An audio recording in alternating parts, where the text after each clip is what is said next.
Selama 16 hari sampai 25 Juli 2020, tingkat kesembuhan pasien positif COVID-19 di Jawa Timur lebih tinggi dibanding persentase nasional.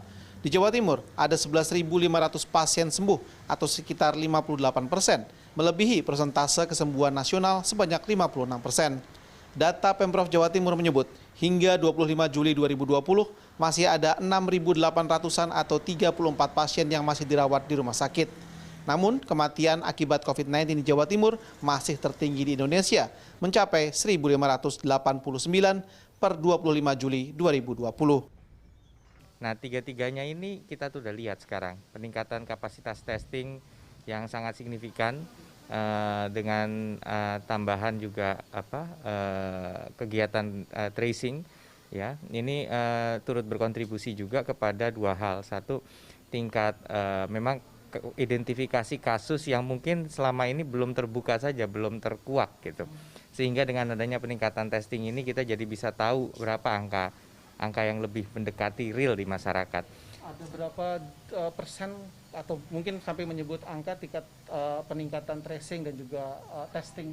Kita lihat testing spesimennya kemarin sudah bisa menyentuh 70-an ribu spesimen, di mana tingkat positivity-nya ada di kisaran 20-an persen. Gitu.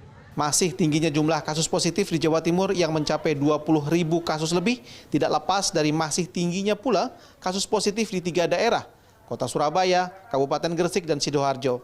Hingga 18 Juli, 3 daerah tersebut setidaknya menyumbang 12 ribuan kasus positif di Jawa Timur. Kota Surabaya menjadi yang terbanyak dengan 8 ribuan kasus per 26 Juli dengan penambahan kasus sebanyak 80 orang per harinya. Meski demikian, menurut Windu Purnomo, epidemiolog Universitas Airlangga, di tengah masifnya jumlah tes COVID-19 di masyarakat, masih tingginya jumlah kasus positif justru menunjukkan hal yang baik. Ya jelas, dan itu bagus ini loh ya. Kita jangan takut dengan peningkatan kasus. Bahwa kita ini sebetulnya di masyarakat itu banyak sekali penularan, banyak kasus positif. Cuma kita tidak bisa menggali karena testing kita terbatas.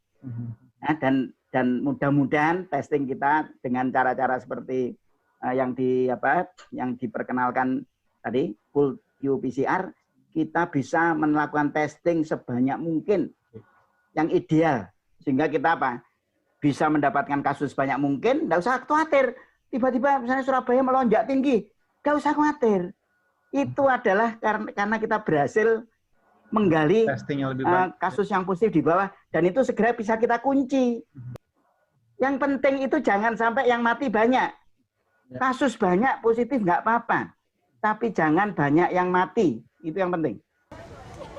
Hingga 18 Juli 2020, jumlah uji tes di Jawa Timur sudah meningkat drastis. Sampai tanggal itu sudah ada lebih dari 550.000 uji tes cepat atau tes rapid dan ada 96.000 lebih tes usap atau tes swab di Jawa Timur. Secara kumulatif, Jawa Timur sudah mengumpulkan 2.800-an spesimen per 1 juta penduduk, melebihi standar WHO yang mensyaratkan 1.000 tes per 1 juta penduduk. Rangga Umara, Andreas Wicaksono, Surabaya. What?